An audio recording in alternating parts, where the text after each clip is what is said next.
இன்னைக்கு டே 5 of in Coimbatore. இங்க இருக்க நேரு ஸ்டேடியம்ல 6 o'clock தான் ரிப்போர்ட்டிங் டைம். ஸோ நம்ம அங்க லேட்டா போன மாதிரி இங்க லேட்டா பார்க்க சான்ஸே இல்லை. இன்னைக்கு எங்க ஃபர்ஸ்ட் டேல எங்க கோச் ஆப்சன்ட். அவங்களோட வேலை செய்யற இன்னொரு கோச் தான் எங்களை இன்னைக்கு கண்டினியூஸ் ஓட சொன்னாரு. கண்டினியூஸ்லாம் ஈஸி தானே, பார்த்துக்கலாம்.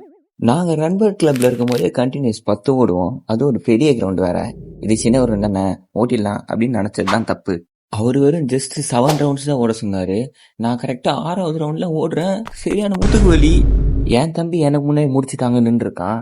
நான் அவர்கிட்ட போயிட்டு, சார் சரியான முதுகு வலி ஓட முடியலன்னு சொன்னதுக்கு அவர் ஒரு பார்வை பார்த்தாரு. அந்த பார்வை எனக்கு கொஞ்சம் அசிங்கமா இருந்துச்சு.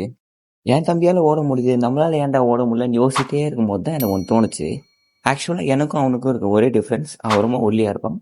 நான் ஃபிட்டுன்னு சொல்ல முடியாது, குண்டுன்னு சொல்ல முடியாது, மீடியமா இருப்பேன்.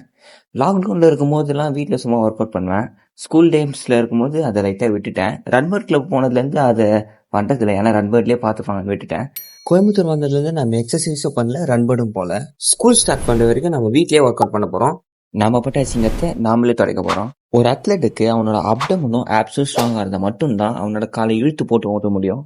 ஸோ இன்னைக்கு நம்ம அப்டமன் அண்ட் ஆப்ஸ் தான் பார்க்க போகிறோம். பண்ண போகிறேன்.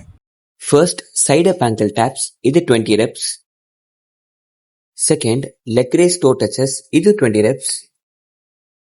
தேர்ட் scissor raises, இது 20 reps. Fourth leg lift hold, இது 15 reps பண்ணா போதும். Fifth one leg raise and lift, இது நீங்க 10th rep மேல உங்களால பண்ணவே முடியாது. நீங்களும் என்ன மாதிரி ஒரு பிகினரா இருந்தீங்கன்னா இந்த எக்ஸசைஸ் உங்களுக்கு ரொம்ப யூஸ்ஃபுல்லா இருக்கும்.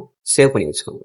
என்னோட வீடியோஸ் உங்களுக்கு நோட்டிஃபிகேஷனாக வரணும்னா மறக்காமல் நம்ம சேனலை சப்ஸ்கிரைப் அண்ட் ஃபாலோ பண்ணி வச்சுக்கோங்க.